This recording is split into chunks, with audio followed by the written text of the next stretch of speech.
going to outnumber men, and when it's one man, one vote, it's also one woman, one vote. In consequence of which women will outnumber men, and you might live to see it, that the United States might choose to follow Pakistan and have a Benazir as president. They've never had a woman as president of the United States. And Britain has only had one, Margaret Thatcher. And so tomorrow is coming when the ruling states in the world will not only have women ruling over them, but it will now become the general pattern for women to rule over men. Whereas Allah in the Quran says, Al-Rijalu Qawwamuna 'ala an-Nisa, that men have a measure of authority. This is not dictatorship over women. And there is a hadith which has not been contested for 1400 years, as far as I'm aware, that a people who choose a woman to rule over them would not be successful, said Muhammad alayhi salatu wasalam. And so she gives birth to a baby boy, but the baby boy would not rule over her. But when she gives birth to a baby girl, the baby girl will rule over her. Because that's a world coming tomorrow where women will rule over men. We have completed 1 hour of this introduction to the feminist revolution. I don't need really to expand more on the subject and take up another 2 or 3 hours, which we can do. It is sufficient that we have given you the foundation. You've listened to the lectures in the past. In this Science of the Last Day in Modern Age, there are 3 essays on this subject that you will find. One is the feminist revolution in the last age. The other is the philosophy of gender in Islam. And the last one is woman and paradise in Islam. I want to read the last piece of this last essay. Islam has never sought to put an equal sign between the sexes. Woman can neither be studied nor understood in a context independent of man. The two are inseparable. The Prophet declared that women were the twin halves of men. The Quran confirmed their interdependence when it declared, "They are your garments, and you are their garments." When this philosophy of gender was applied to Muslim society, the night never attempted to become day. Rather, night and day eternally longed for each other.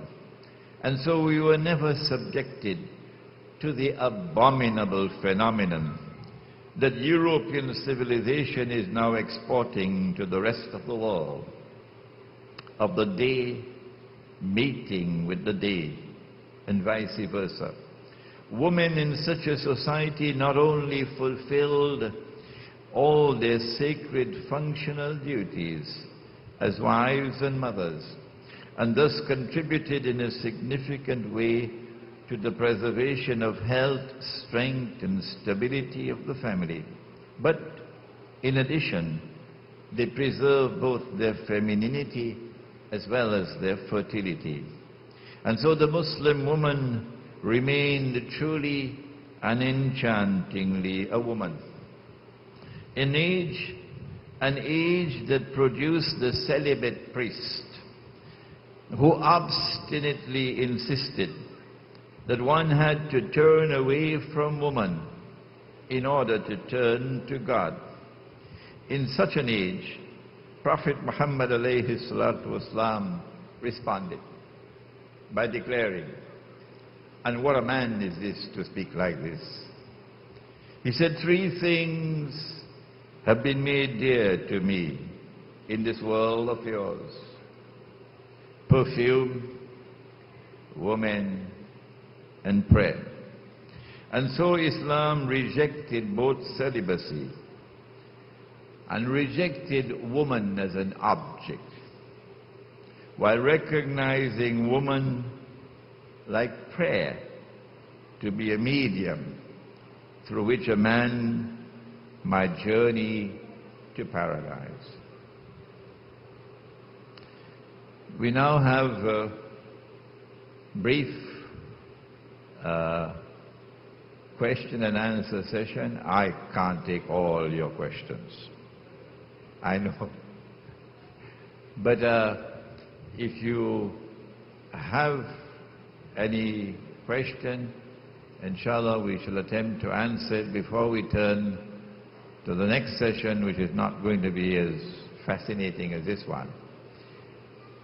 Any questions? Yes. We have a microphone?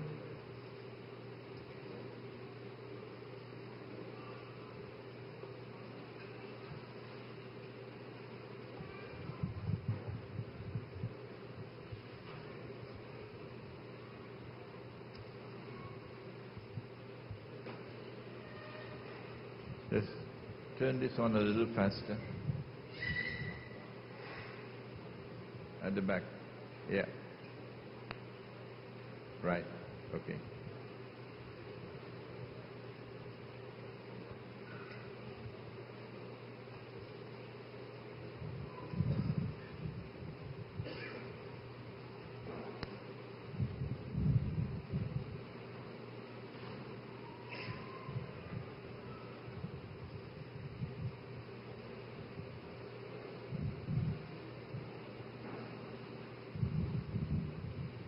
Over here.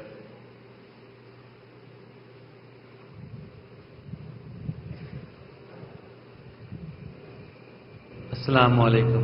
Maulana, you mentioned earlier with regard to OPEC controlling, obviously, the oil production.